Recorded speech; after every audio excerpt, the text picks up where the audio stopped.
Welcome to This Wasn't the Plan podcast. I'm Callie. And I'm Brittany. And we're two best friends who met during breast cancer treatment in our 30s. This rocked our world, but we managed to get through it together. We've laughed, cried, and learned a lot along the way. This is our real, raw, and honest journey, and we're here to help you feel less alone in yours. Thanks for listening. Now let's get on with the show. Hello, gorgeous. Hi. How's it going? Oh, man. So good. No, just kidding. It's good. It's pretty good. It's good. It's good. Yeah. You have a really busy week. Yes, I am prepping, getting ready to go to Idaho for my intensive treatment. We're splitting up the 3 weeks. So 2 in December and then again in January, and then we'll see where my body's at that time. But I'm ready to go. I feel like I want to get there, but I would like someone to pack for me and prep everything for me and like teleport me there because I am driving and How in long of a Southern drive is it? Well, it's going to take us probably like 8 or 9 hours to get to Sacramento. And then about 8 hours to get to Idaho, like where we're going in Idaho. 2 intense days. So it's a lot of driving, but I have our podcast to listen to over and over again because that's not weird, right? To listen to yourself over and over again. To listen to ourselves. No, but at least I can show my dad how to listen to it because we're driving together and he's from a different generation and he never could figure out where to find the podcasts. A lot to catch up on. Yeah, we got a lot to catch up on. Also, there's a lot going on in the Bravo world, which, is my thing. And I got a lot of podcasts about that. So really excited about that. But yeah, no, it's a busy week. Thanksgiving. What about you? How is your week going? Do you have a short week, hopefully? I do. Yeah. It's going.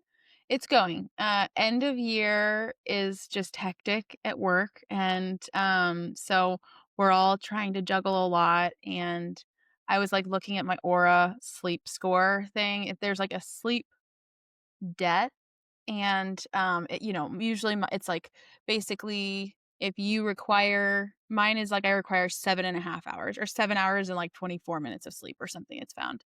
And if I get less than that, it tracks. And I was always, within a half hour ish on average. And lately it's been like every day you have a sleep debt of an hour and a half. And I'm like, stop reminding me. And I hate that. I think anytime you've gone on like a health journey and like really prioritize physical well-being, seasons where it's just a little bit harder to make sleep or exercise or whatever happen can be a source of stress in and of itself. So trying to get the sleep when I can. Last night I've started drinking Beam, the chocolate, like hot cocoa. It's got like L-theanine and melatonin, like just like little bits of stuff in it. And I took that and magnesium last night and I slept like a baby. So love that. So when you sleep with like stuff, like when you take something to make you sleep, right? Are you still getting like restful sleep or are you just sleeping? You know what I'm saying? Like maybe you're not waking up, but are you actually like hitting that REM? And I'm always curious about that. I actually, let me look. I think it was like one of the most restful nights I've had in a long time. Yeah. Because I noticed like, we take melatonin. They want us taking melatonin, high doses of melatonin with cancer. And I take it at night, but I've lowered it because it was giving me some really crazy dreams. And I noticed like now that I only take 120 milligrams, I will wake up like a couple hours later. And I'm like, hey, is it because I'm not taking enough and my body like got adjusted to it? Or is it, I don't know. These are questions I ask but don't get answered. Probably, I would bet it's menopause. I was like, oh my God. For a second, I was like, Brittany, I'm 38. I'm not in menopause. Oh yeah, I forgot. I lose. Who are you talking to? I am so young. I am not in menopause. That is so rude. Do you see wrinkles? No. Yeah, no, you're right. I am in menopause, and you're totally right. It probably is that. Sometimes It's I forget. yeah, it's just makes me wake up a lot, and I have not since I started Zoladex, I have not had a single night of sleep where I've slept through the night. Like, Ugh. I'm waiting for that day to happen. Maybe I just need to drink 3 beams. Well, then you'll pee your bed. Yeah, that's true. That's why I'm waking up at night in the first place. You're just like, "You know what? Screw it. I'll just pee the bed. I don't really wanna get up. I'd rather have a better sleep score than dry sheets." Next up is me getting Depends. That's the next to my menopause journey. Whatever you gotta do. Hey, Honestly, that's what they're there for. yeah. Okay, well, switching gears, um, today we're gonna be talking about our non-toxic journeys. Mhm. Um, you know, we we both are on one. It's not really there's not really like an end to a non-toxic journey, I don't think. But there's definitely a beginning. And we first want to talk about why it's important to get on that journey and how we got onto the journey and just some other stuff around it. But um, to start it And off, I would say yeah. also we just timed it because, like, we know y'all are doing lots of Christmas shopping right now and asking for things, putting things on your wish lists, and so some of these things I think, are things that you can either get for someone else, like, I have a lot of nieces and nephews, and, um, for some reason, the children are very into skincare these days, and Mm, so I'm like, "How can I gift people in my life little non-toxic skincares," you know? So, hopefully this will be helpful in a season of shopping. yeah, definitely. Okay, so why is it important to start a non-toxic journey? Um, Number one, your toxic load affects how well your body heals. So you have your liver, your kidneys, your lymph system, your gut. Every one of those is built to detox and filter out your toxins. But when we are exposed to a lot of that stuff, like too many toxins, we it builds up in our system, which leads to inflammation, hormone disruption, immune system dysregulation, high oxidative stress, slower healing, and you really want to optimize your healing and lower the burden of toxicity to help your body repair instead of like always working to clean it up. So that's number 1. Mhm, yeah, and number 2, that we've kinda talked about is that, and this is huge for breast cancer or hormonally driven cancers, is that a lot of our everyday things that have endocrine disrupting chemicals, um, and they mess with your hormones. So, we're talking things like plastic, fragrances, pesticides, cleaning products, cookware coatings, the receipts you touch. If you didn't know, those contain BPAs, which is the same that's in like plastics and more. Um, these things, the reason that they mess with your hormones is because they're also called xenoestrogens, and are a fake estrogen because they mimic or block natural hormones. And so that's why you're seeing a lot of women nowadays with so many variety of issues. I think our hot take is that breast cancer being a large one. I don't think it's a hot take. Like it's proven by research. Yeah. Um, but these chemicals are messing with our hormones in a way that is causing a lot of issues for women's health and humans' health. Mhm. Number 3 is that toxic chemicals weaken the immune system. So, your immune system is always scanning for, viruses, bacteria, anything out of the ordinary. And when you have an overload, it suppresses your immune function and it creates chronic inflammation, impairs detox pathways, increases oxidative stress. And you want your immune system working because that's when it scans for cancer cells. And Perfect. everyone always hears like, oh, everyone has cancer cells, right? It's like, yeah, but you have a immune system that's like attacking it. But when your immune system is out of whack, it's missing it. So very important. Yeah. And another reason is because our mitochondria, which, um, if if you don't remember 10th grade biology, is the what is it? The powerhouse of the cell, I think that's what they Yeah. call it. Mitochondria is really sensitive to toxins. This is huge in cancer. I think modern American medicine says that genetics drives cancer, but most integrative cancer practitioners will say mitochondrial health is what would drive it, or lack of mitochondrial health. And our mitochondria are really easily damaged by things like heavy metals, pesticides, mold or mycotoxins, and all kinds of industrial chemicals. So, um, if you're wondering, like, oh, how are my mitochondria doing? Things like fatigue, brain fog, an inability to kind of bounce back after a physical stressor, or poor detox, those are all signs that your mitochondria might not be super healthy. Great. Also, your environment is part of your treatment plan. This was a big part of both of our treatment plans when we started on our breast cancer healing protocol, because a low toxic lifestyle can support better sleep, stable mood, lower inflammation, clean air, water. You're just trying to just lower any kind of like any toxin. Lowering your toxic load helps you um, better take on all the treatments that you're doing because it just helps with your healing.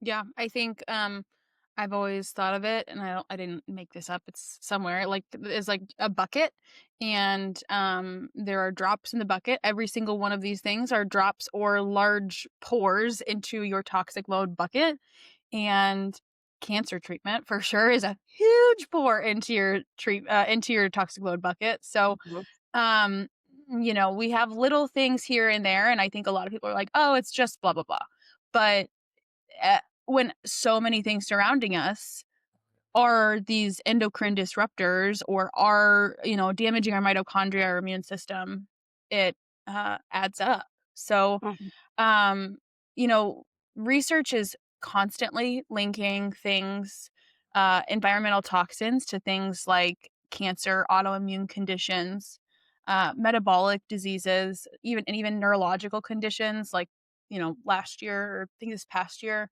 um, they linked people who live closer to golf courses, which have high levels of glyphosate, are much more likely to get Parkinson's. So, there's just stuff coming out all the time, and we can't control everything. You might have just moved into a house on a golf course, but there are other things that you can control. And we all have areas within our control that we can pay attention to and work on. Yeah. And the last one, which you kind of already touched on, is just small changes compound. So while those drops in the bucket of like toxins obviously add up, well, small changes help take the drops out of the bucket. So, Mhm. um, we'll talk more about it later in the episode, but your goal is just to lower your overall toxic load. You're never going to eliminate everything. We've tried. You just can't. But simple things that can create really big impacts are clean water, clean air filters. We have air filters in our bedrooms. Um, Clean products, skin cleaning, cooking, clean food. I'm very strict on organic always with everything. Um, Minimizing plastics, synthetic fragrances, and then of course supporting your detox pathways because while we cannot control everything that goes in on and around our bodies, we do have the ability to control how we eliminate it from our bodies. So that's really important. And we'll definitely, when we do our big methylation episode, we're going to talk a lot about supporting those detox pathways Mhm. because a lot of people have asked us to do a methylation episode. Mhm. We're just we're just saving it for the new year because we want Mhm. everyone to start 2026 off with open pathways. Yes. And I think if we're going with the bucket analogy, like if your bucket doesn't have holes in the bottom, it's gonna fill up, right? And so your detox pathways are when you're poking holes and then toxins are able to flow through your body, right? Like Mm. you I live in Nebraska. They spray glyphosate everywhere, and I can't necessarily avoid that. But if my detox pathways are the holes in the bucket, things are working better. So, Callie, I'd love to talk a little bit about like how this has played out for each of us. So, Mhm. how did you like get started, or what first led you down a non-toxic journey? So for me, it wasn't even really like the diagnosis, the beginning of the diagnosis, the cancer diagnosis. But after my diagnosis, I was like, I have to know what causes cancer. It was just like something caused this. I knew it wasn't genetics, and I reached out to a functional medicine doctor, and those usually will always find like root cause of your ailments. And he started doing a lot of this testing on me, and we did a total toxins test, and I was shocked by the results. I was in the red on almost every toxin you could think of. It was crazy. My glyphosate, my BPA, my mold, my heavy metals, like, and I'm like, and I thought I was like healthy. So then he was like, um, we, he didn't really explain to me exactly where it all came from, but then it just got me down like, okay, now I need to start doing research on I'm where these chemicals are coming from. And then that just started it all. Um, Yeah. And that were you already I mean, I know you've talked about this. Were you like already on like organic foods and like kind not of. using like fragrances? Like were you already No, doing this? no, no, Oh, no. I um I kind of stopped with fragrances when I was pregnant because I had read a little bit about how it disrupts hormones, but I honestly just didn't understand the actual impact of that. right. I Yeah. was just concerned about the baby and I didn't want it getting on him. I never even thought in my wildest mind that There's I not would many. get breast cancer or that it could contribute to breast cancer or the Yeah. hormones really, you know? Um, and so I'm pretty strict about that. I don't like when people come over with perfume. I always say like, please don't wear perfume when you come over because especially with a child, like their bodies are so they absorb so much. I just don't want Mhm. any synthetic fragrances. So no, I was probably like an average person who was like, "Oh, this says cruelty free. This is probably better for me. This is organic. This is probably better for me." But like I wasn't strict about it. I did not know that. Learned something new Yeah. about you. I mean, I like was learning a little bit and I was like, Mhm. you know, but the thing is you just can't realize the actual impact till you get hit with a cancer Totally. diagnosis, and Yeah. then you're like, "Oh, when they say this can cause cancer, it actually can cause cancer." Like, Yeah. if it says that on the label, believe it. It's like when someone Mhm. shows you their true self, believe them. Mhm. That's what I feel about products. If it says may cause cancer, ditch it. Don't buy When that because phthalates tell it you who they are. yeah.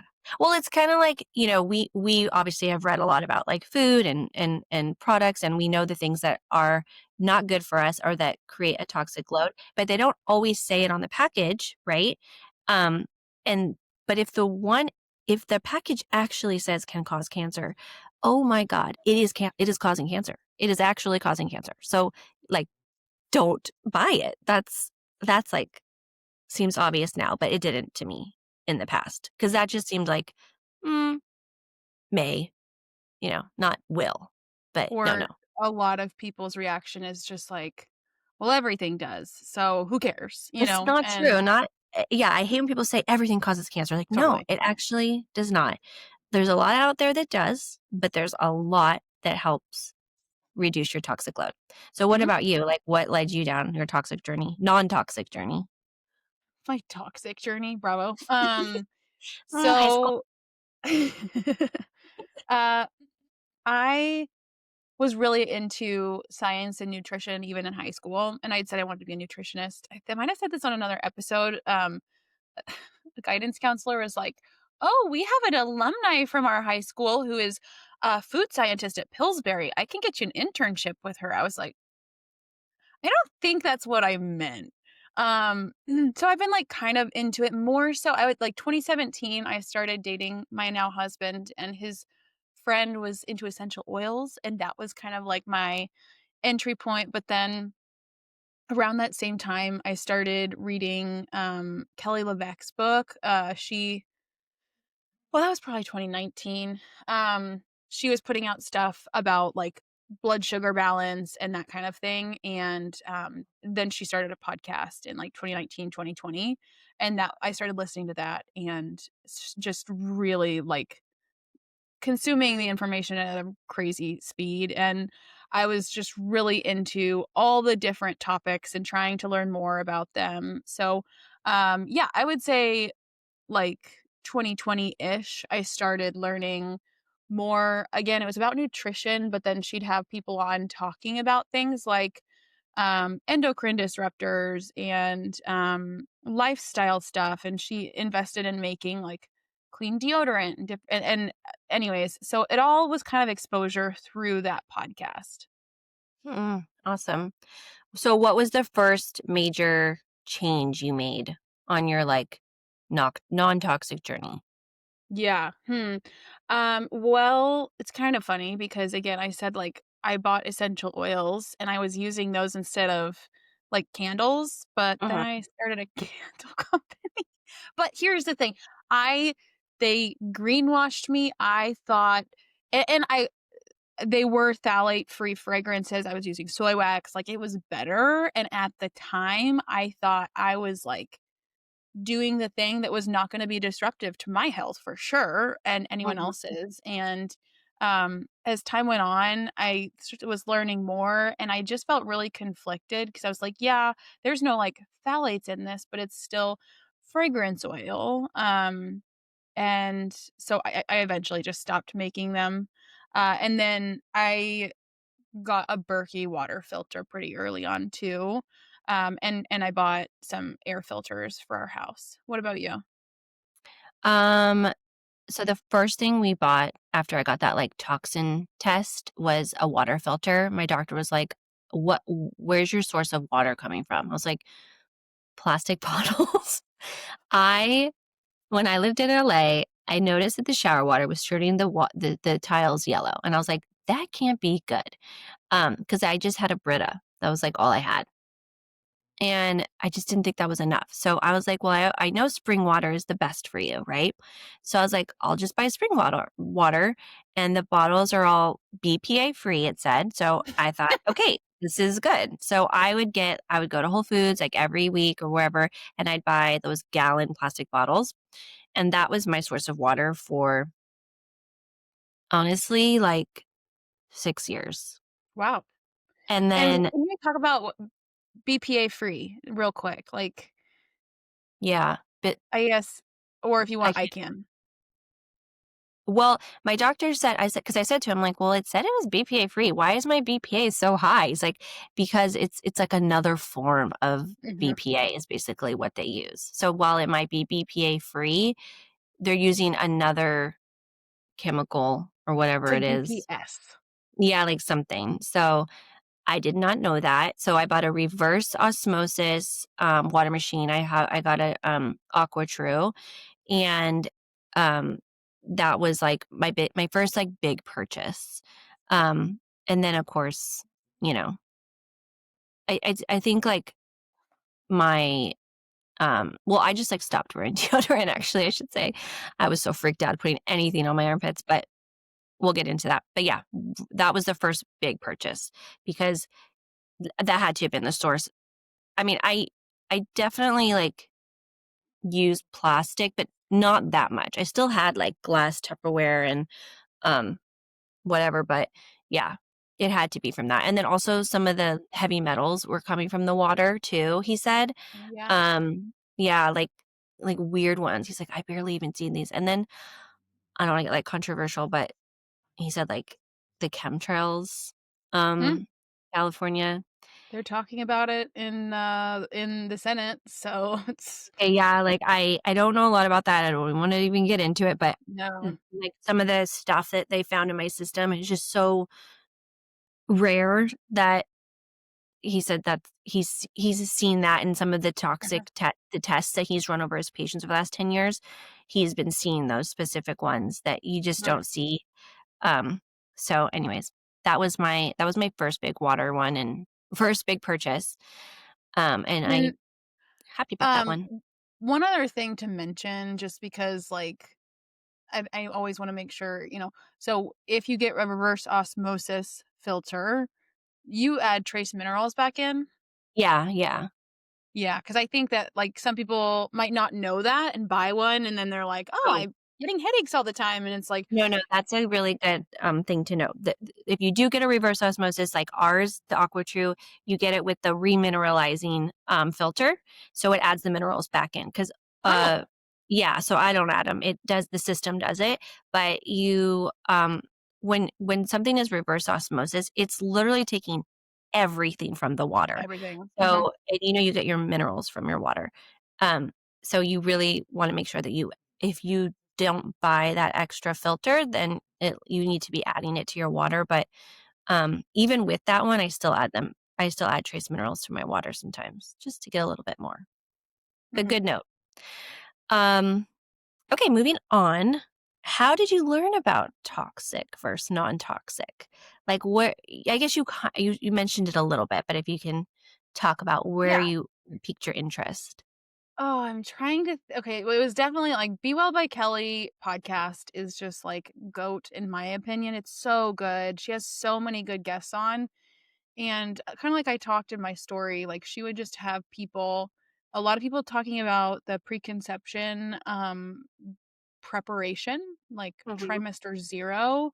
Um, but, yeah, there was just different guests on there who would talk about, um, things from products that they use, or, like, creators, people who created products. So, probably from her would be where I heard the first time about non-toxic stuff. What about you? Mine was the Food Babe, Vanny So good. Hari. Yeah. Um, I I learned about her, like, 12 years ago, probably, maybe longer, and I remember being like, "Oh my gosh," like, I think I don't remember what her first I think it was, like, Kraft Mac and Cheese was her first big thing where she got Kraft to take out, like, orange food dye, I think, from mac and cheese. I never ate that, but I thought that was really cool, and then she would talk about, like, chemicals and stuff in our food, so I was, like, pretty up with, like, the nutritional part of toxins, but, um, like I said, I never, like, fully grasped the impact of Mhm. toxic toxins. But I bought her book and I got her emails, and obviously now, I'm sure with, like, this whole Make America Healthy Again movement, she was, like, huge part of that, went to Mhm. Washington, and she's really smart. Um, and I always I remember when I used to, like, post on Instagram about, like, health things, and I remember someone was like she was criticizing her and was like on my post and was like, "She's not a doctor." I'm like, "Listen, if it takes a doctor to understand what's healthy and what's not, then we're doing something wrong in our country.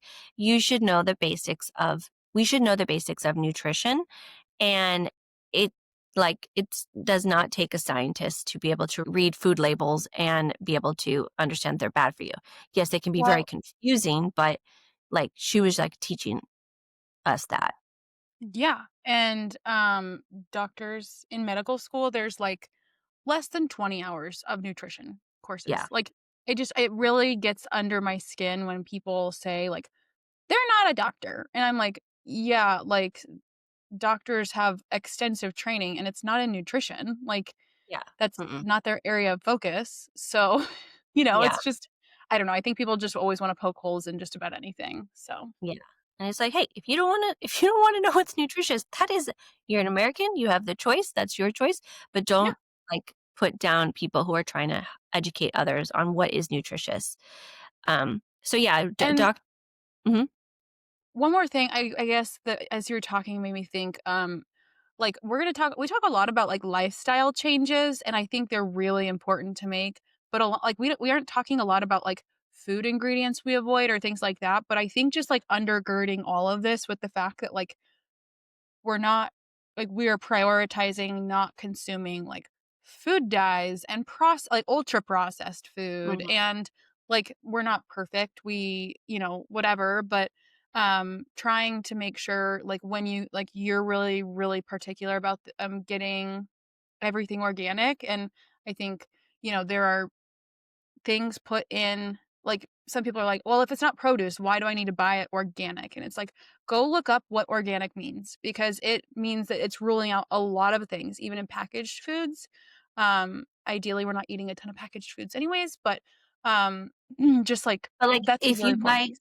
any wheat product, that's not organic, rice product that's not organic, um, it's sprayed in glyphosate.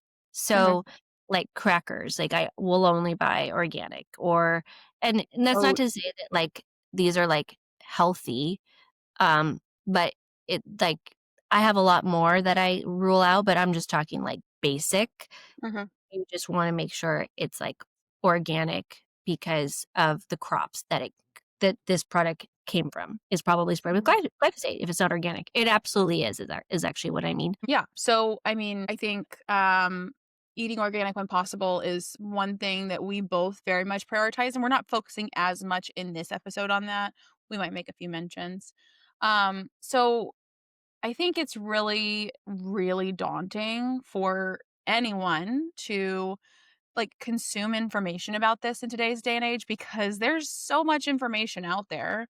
So, what are some of the top toxic swaps that you would advise somebody if they're getting started in this?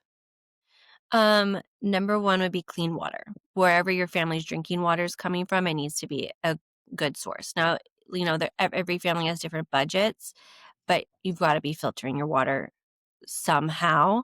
So I would say that is like the first and foremost. And then, you can I have like there's water filters you can add to like your bathtub and your shower head for very, very inexpensive. Because your skin is your biggest organ and it does absorb that water. So that's another Mhm. thing to add on to there.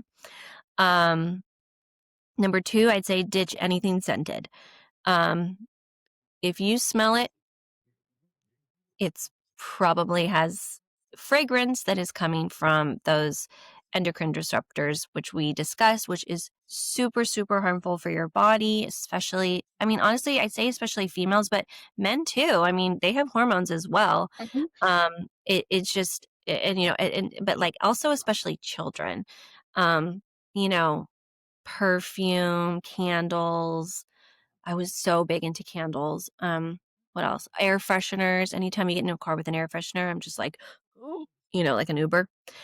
Um, my next one would be cleaning supplies. I actually read a study recently that said like people who's like women have a higher instance, I think it was lung cancer because of how much more they clean the house because Oh, they're wow. ingesting so much toxic chemicals from other cleaning supplies.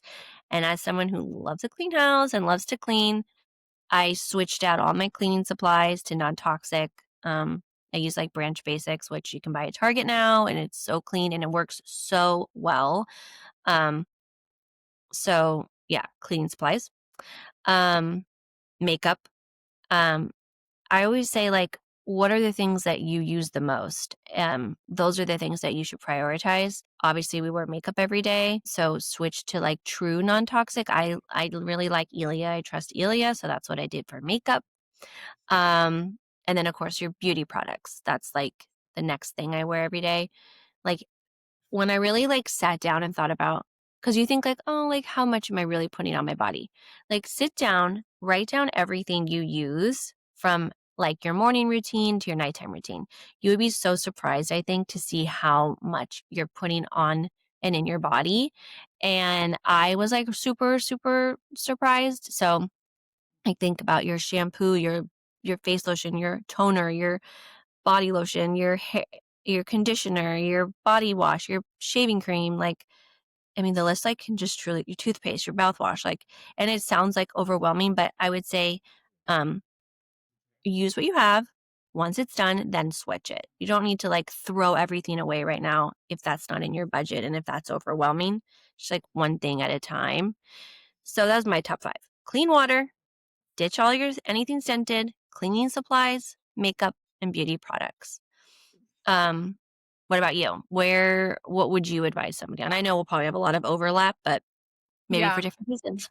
Yeah, I'd say there's a lot of overlap. Like, I didn't look at your list when I wrote mine, and, I honestly I didn't I think those are all really important. I think cleaning products was one that I switched pretty quickly, and that's probably because, like, they give me a headache and, like, they just kinda freaked me out. I'm like, Mhm. those feel like really intense chemicals. So, I really quickly switched. That was, like, 2017. I went to Thieves Cleaner, which is, um a Young Living product, so I still love that so much. It, smells so good, and it does a great job, and I use Branch Basics as well, and lately I've been using Force of Nature, and so I think since we have so many overlaps, I wanna just dive in a little bit to a couple. So with cleaning products, one thing I learned is there's some like Branch Basics is a physical cleaner, so it will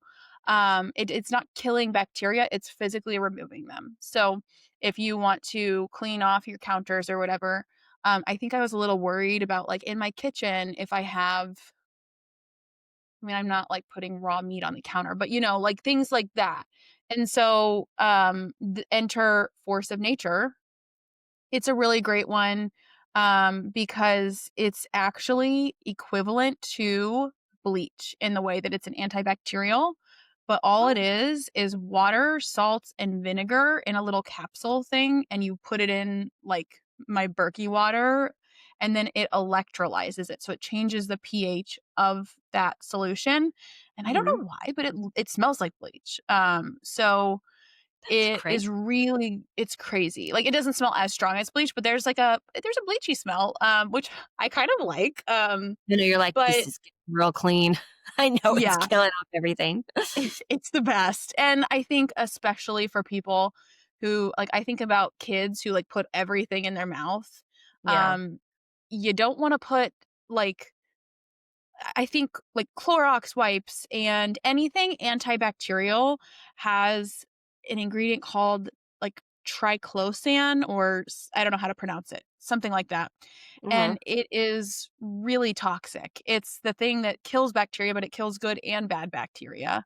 Mhm. So it's disrupting your skin microbiome and your gut if you're, ingesting things that are covered in Lysol and Right. Clorox. Yeah. Um, so I think just being really picky about that kind of stuff because it, can really mess with you. So that's one. I also said just, like, ditch things as you run out and buy the next one being, like a non-toxic version. Uh, Plastics and fragrance are, like, top of my list because of getting breast cancer without a family history in my 30s, like, at 31. I feel like endocrine disruptors, were the source of a lot of Wait, my Brett. health issues. Um, and then Oh. I think, like, as you're Um, changing out stuff mm. sorry, we're back. We had a little bit of a power outage situation, so there might be a rough chop there, but, yeah, basically, I was gonna say, I think, when making swaps, like, toxic for non-toxic, just know that, like, in today's world, there are so many options that perform just as well as the toxic version. And so if you try something and it like you try a non-toxic shampoo and it makes your hair greasy, like not all non-toxic shampoos do that. So I think like ask around. We do have favorites. You mentioned ILIA, Callie, and I think that's both of us really love that brand and use a lot of their stuff. So I think that's one we both stand behind for sure. What are some other brands that you use and love? Um, Definitely, like, Primarily Pure for my deodorant, like, if you do, like, face masks, I love their face masks, they Their have, like, deodorant is the best. yeah, their deodorant, body butter their body butters are really good. Um, I used all my hand soaps are now EO, I think it's, like, everyone. Um, they use, like, essential oils for, like, if there's, like, a scent in it, and I would say, like, also we should say in order to find out if your product is actually non-toxic, there are apps to use that I Uh-huh. trust. I use one called Clearia, which is really good and pretty strict. They're stricter than Environmental Working Group, um, because while someone might be like, "Oh, I wanna switch," and then they're at the store and it says, like, non-toxic or Right. clean, and you're like, "Is it clean?" Because not everything that says it's clean is actually clean, so it can get really confusing, but if you can use that app, it really helps. Even I sometimes, like, still need help, like, it's not like Oh, yeah. you just know all the time, but Yeah, back and to I think just be yeah. careful with those apps because I do know that some are better than others. I've never heard of Clearia. I sometimes use the EWG, Environmental Working Group app, but, that and I know, like, Think Dirty used to be popular, it's not anymore, but, like, they basically allowed people to buy good ratings, Mm, which is really disappointing. So people are trying, and yet the greenwashing continues. So, yeah, yeah, I would say just double check, like, search online, like, really accurate and, reputable app, you know? yeah, yeah. Um, and then as far as, like, other products go, yeah, you mentioned Inner Sense. I really like their shampoo and Mhm, conditioner, because it actually lathers, and I love their hairspray. I was using Array for a while because I've like, when I lost a lot of hair, it was, like, helping to, like, regrow it, and it helps with, like, grays. It's, like, a lot of antioxidants and helps reduce your gray hair. What else do I use? I actually don't use that many beauty products. Since I, like, switched to non-toxic, I don't have, like, a super involved, like, beauty routine. I hear yeah. about these women at night who spend, like, 30 minutes doing their stuff. I'm like, my God." Yeah, we both definitely use a lot of the same brands, but, we both love Inner Sense, I will say that. I also Mhm, really love their volumizing, like, mousse, mhm. it's really good, and, Oh, gosh, face skincare wash. go ahead. I want to say I have forever used Acure for face wash, and I started using them, like, almost 20 years ago, honestly, and I swear it has my skin has been just, like, really great since using them. I don't really break out that much. I highly recommend, and it's really clean and gentle. I like their scrub as well, their exfoliator, and I use their, like, Mhm. night cream, so that's another good one that I like. Yeah, I am obsessed with the Honest Beauty Co., the Gentle Jelly Cleanser. It's a gel cleanser. I prefer those. I've used, like, the Primally P is it Primally Pure? The double oil where you do the oil cleansing and then a soap, and I'm just a little too lazy for all those steps, so I like that one. And I've been using, Medicube has these, like, zero pore pads, and everything I've looked into, they're actually, like, 100 you get, like, 100 out of 100 on ingredients. But again, Okay. like, never know if I should trust apps, so I get scared to branch out from, like, the tried and true brands. Yeah. Mhm. I know a lot of people like Clear Stem too. I haven't tried it yet, but then lately I've been hearing some iffy things on it. So I think, Mm, like, look into it for yourself and like yeah, some people have just said they've changed their ingredients a little bit, but mhm. that's another really high performing non-toxic brand. Yeah, those are good options. So, what is your best advice for someone who is overwhelmed by the process, but they're trying to switch a lot of their products to non-toxic and just like have a cleaner lifestyle, but they're like, "Oh my God, this is overwhelming." What would you Mhm. tell them? Do it do it as fast or sorry, like, I would say do it at the pace that's not gonna, like, overwhelm you with stress. Mhm. Like, it's really important, and I think don't just, like, roll your eyes and say everything gives you cancer because, like, I think that there's a lot we can control, and, like, little things add up to be the big things. Like, Mhm. I never would have thought, um like, I think a lot of us want to see instant results, and it's like, "Oh, that didn't make me feel any different," and it's like, "No, but you do all these different changes, and over time, like, you become a totally different version of yourself, and, like, you have energy again, and you don't have the brain fog, and the belly fat around because of the estrogen dominance." Like, there are all kinds of things that, um little by little, as you support your liver and not having so many toxins, it can do its job and focus on the things that it's supposed to focus on. Oh, also, I think like one we didn't talk about, alcohol is the largest of toxins. It's poison, and I think it's so normalized that, people are like trying to be healthy and then going out and like drinking vodka because it's the cleanest liquor. And I'm like, yeah, sure. Like, if you once in a while want to have like Mhm. a drink or whatever, like like that's fine. But that is gonna really be another impairment, and like loving your liver is the name of the game. So that's Yeah. my advice. What about you? Yeah, I am, like, 3 years sober now, or, like, I haven't had a Wow. drink since 2022. No, 20 September of 2022 is the last time I had an alcoholic beverage, and honestly, like, I don't even know if I'll ever drink again because of everything I know. Because there's all these studies linking alcohol to breast Oh, cancer. So it's one and of the I top. consumed a lot of Aperol spritzes in my time, so Yes. I don't even wanna think about it Hey, anymore. you know, Anyways, and yeah, I'm 2 years, and I think it's worth celebrating and, like, just how yeah. different we feel because of that, so And no judgment to people who, like, yeah. want No, to imbibe, I don't know the word. We're I just think saying just yeah.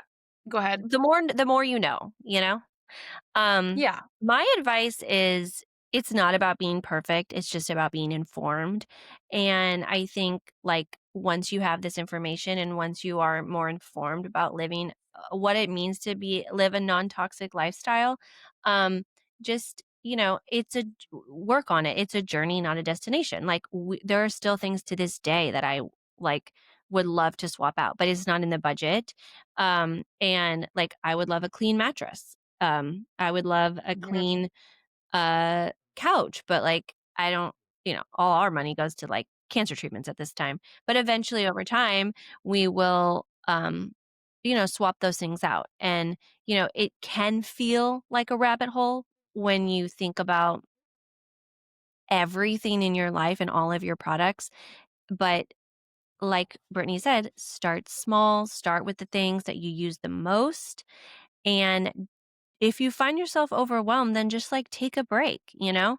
Like, don't drive yourself crazy trying to be a perfect non-toxic queen, you know?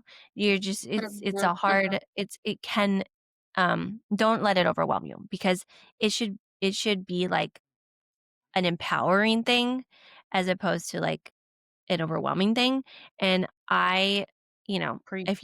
if you guys want recommendations, reach out to us, we're on social media, um, you can ask us about different products, and we also came up with a, non-toxic lifestyle checklist that's kind of, simplified to help anybody who wants to start that journey, so if you want it, like, we could send it to you, um, I don't know, maybe we'll post it to our Instagram, I don't know, um and yeah, it's an important thing. Don't discount how important it is to live a non-toxic lifestyle.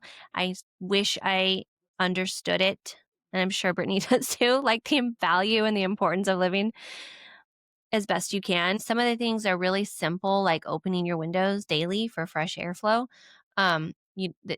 That's a small thing, but a big impact. And we might share it to our Instagram, or maybe we'll have it available for anybody who wants it.